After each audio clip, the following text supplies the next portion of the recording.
Ever wonder how deep glass scratches vanish? It's precise, and rushing is the biggest mistake. Today we're tackling dog scratches on a glass door. Deep marks near the handle, lighter ones fanning out.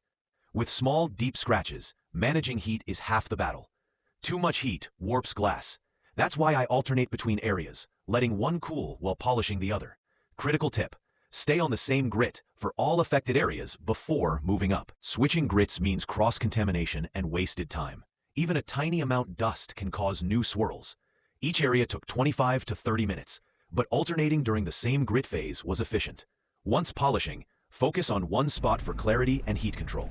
Deep damage often has lighter nearby scratches. Feathering your repair zone blends it seamlessly, preventing distortion and ensuring a professional finish.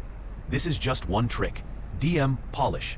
And I'll send you the full breakdown I wish I had when I started.